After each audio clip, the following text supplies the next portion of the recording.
Hello दोस्तों, daily news के परिवार में एक बार फिर से आप सभी का स्वागत है। थंबनेल देखकर आप समझ पा रहे होंगे कि ये वीडियो जो है यह पद्म अवार्ड से रिलेटेड वीडियो है। इस वीडियो में हम पद्म अवार्ड से रिलेटेड जो भी बेसिक क्वेश्चन हैं और 2021 में जो पद्म अवार्ड की घोषणा हुई है सब आपको इस वीडियो में मिल जाएगा। तो आप वीडियो के अंत तक बने रहेंगे। यह वीडियो आपके लिए काफ़ी महत्वपूर्ण होने वाला है। तो चलिए हम वीडियो को शुरू करते हैं। सबसे पहले हम पद्म अवार्ड के बारे में जानेंगे कि पद्म अवार्ड क्या होता है, कैसे होता है। भारत में सबसे बड़ा कोई अवार्ड है, नागरिक अवार्ड, तो वो है भारत रत्न। भारत रत्न सबसे बड़ा अवार्ड है और भारत रत्न के बाद जो अवार्ड है यह होता है पद्म अवार्ड का। पद्म अवार्ड जो है यह 3 प्रकार का होता है। पहला पद्म अवार्ड है पद्म विभूषण, दूसरा होता है पद्म भूषण और तीसरा होता है पद्म श्री। यानी अगर इसको वरीयता क्रम यानी सीनियरिटी में देखेंगे तो सबसे बड़ा अवार्ड हो जाएगा भारत रत्न।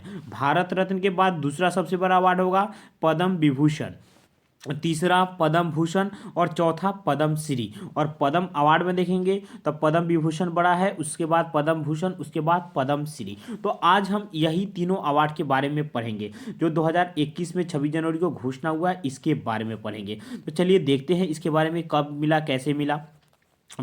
यह अवार्ड जो है इस साल 119 लोगों को इस अवार्ड के लिए घोषणा की गई है। 119 पद्म अवार्ड दिया गया। इस 119 में से 7 व्यक्तियों को पद्म विभूषण मिला हुआ है, 10 व्यक्तियों को पद्म भूषण मिला हुआ है और 102 व्यक्तियों को पद्म श्री मिला हुआ है। यानी टोटल 119 अवार्ड दिया गया, जिसमें से इस 119 में से 16 व्यक्तियों को मरणोपरांत दिया गया, यानी मरने के बाद 16 व्यक्तियों को दिया गया था। ऐसे अवार्ड, ऐसे क्वेश्चन एग्जाम में आ सकते हैं कि कितने लोगों को मरने के बाद दिया गया है, तो 16 लोगों को मरने के बाद दिया गया है। यह अवार्ड राष्ट्रपति महोदय के द्वारा प्रदान किया जाता है, राष्ट्रपति भवन में प्रदान किया जाता है और इसे 26 जनवरी को प्रदान किया जाता है। अब चलिए आगे देखते हैं इससे रिलेटेड। पहला है पद्म विभूषण अवार्ड। तो होगा इससे एक क्वेश्चन में और आपको बतला दूंगा आपके जानकारी के लिए कि 1977 में जब जनता पार्टी की सरकार बनी थी, मोरारजी देसाई की सरकार, उस समय पद्म अवार्ड को रोक दिया गया था। पद्म अवार्ड को भी रोका गया था और उस समय भारत रत्न को भी बंद कर दिया गया था। भारत रत्न और पद्म अवार्ड इसको रोक दिया गया था, यानी ये बंद किया गया था। फिर 1980 में जब कांग्रेस पार्टी की सरकार आई तो इसे फिर से शुरू किया गया। तो क्वेश्चन ऐसे भी आ सकता था कि पद्म अवार्ड कब से कब तक बंद किया गया था। 1977 से 1980 तक इसे बंद कर दिया गया था।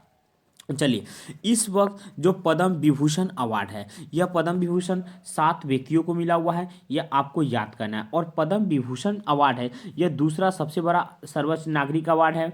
इसकी शुरुआत 2 जनवरी 1954 को की गई थी और यह असाधारण और विशिष्ट सेवा, जो अच्छा कार्य करते हैं अपने क्षेत्र में उन्हें मिलाता है। सरकारी कर्मचारी भी अगर अपने क्षेत्र में अच्छा कार्य करते तो उन्हें भी यह अवार्ड मिल सकता है। अब किसे किसे मिला, तो पहला शिंजो अबे, जापान के पूर्व पीएम है। एसपी बाल सुब्रमण्यम को मिला। सैंड कलाकार है सुदर्शन साहू को, बीबी लाल को मिला, मौलाना बहिरुद्दीन खान को मिला, नरिंदर सिंह को मिला और बेबे मुन्ना हैंगरे को मिला। यानी इन 7 लोगों को मरने के बाद, इन 7 लोगों को पद्म विभूषण मिला, जिसमें से 2 व्यक्ति ऐसे हैं जिन्हें मरने के बाद मिला हुआ। कौन कौन, तो एसपी बाल सुब्रमण्यम और नरेंद्र सिंह कपानी, इन दोनों को मरने के बाद मिला। तो क्वेश्चन घुमाकर अगर पूछना चाहे तो ऐसे भी पूछ सकता है कि कितने व्यक्तियों को पद्म विभूषण मरने के बाद मिला, तो 2 मिला। टोटल कितना मिला, 7 मिला। आगे चलते हैं। ये पद्म जो विभूषण है, पद्म विभूषण कितने लोगों को मिला यह याद करना थोड़ा जरूरी है, क्योंकि इससे क्वेश्चन आ सकते हैं और यह 7 ही को मिला, तो आप इसको आसानी से याद भी कर सकते हैं। दूसरा है पद्म भूषण। पद्म भूषण जो है यह 10 व्यक्तियों को मिला था। 10 का नाम नहीं याद कीजिए, जो महत्वपूर्ण होगा उनका नाम याद कर लेंगे। यह तीसरा सबसे बड़ा नागरिक है। पहला भारत रत्न, दूसरा पद्म विभूषण, तीसरा पद्म भूषण। मैंने इसको याद करने का तरीका बदला था, जैसे पद्म विभूषण, तो विभूषण सबसे बड़ा है यानी 4 डिजिट का है, तो विभूषण सबसे बड़ा, भूषण 3 का है यह, और पद्म श्री 1 का है तो वो सबसे छोटा होगा। तो ऐसे भी आप क्या कर सकते हैं, याद कर सकते हैं। इसकी भी स्थापना 2 जनवरी 1954 को हुई थी। सबसे इसमें किसको मिला, तो सुमित्रा महाजन जो पूर्व लोकसभा की अध्यक्ष हैं। नृपेंद्र मिश्रा को भी मिला जो प्रधानमंत्री के पूर्व सचिव, प्रधान सचिव थे। रामविलास पासवान जो पूर्व केंद्रीय मंत्री थे, इनको मरने के बाद मिला, कुछ दिन पहले इनका देहांत हुआ था। तरुण गोगोई को भी मिला, इनको भी मरने के बाद मिला। देखिए कल्बे सादिक को मिला मरने के बाद, केशुभाई पटेल को मरने के बाद, रजनीकांत सराफ को मिला, तारलोचन सिंह को, चंद्रशेखर कामरा और कृष्णन नायर शांत कुमारी को, इन 10 लोगों को पद्म भूषण अवार्ड मिला हुआ है। इनमें से जो जो महत्वपूर्ण है जैसे सुमित्रा महाजन, केशुभाई पटेल, तो इन लोगों का नाम आप निश्चित तौर पे याद रखेंगे, क्वेश्चन आए तो आप कंफ्यूज ना होंगे। अगला देखते हैं पद्मश्री। पद्मश्री पद्मश्री जो है यह भारत सरकार के द्वारा आमतौर पर भारतीय नागरिक को, जिस तरह आपने पद्म विभूषण में देखा कि शिंजो अबे जो जापान के प्रधानमंत्री थे उन्हें भी मिला, तो उसी प्रकार पद्मश्री जो है यह आमतौर पर भारतीय नागरिक को, मतलब मैक्सिमम इसमें देखिएगा हमेशा भारतीय को ही मिलता है। यह अलग अलग क्षेत्र में जैसे कला के क्षेत्र में, शिक्षा के क्षेत्र में, उद्योग, साहित्य, कोई भी सार्वजनिक कार्य जिसमें आप विशिष्ट योगदान देते हैं, आपका एक अहम योगदान रहता है और आपका योगदान जो राष्ट्रीय स्तर पर होता है, तो इन्हें यह अवार्ड दिया जाता है।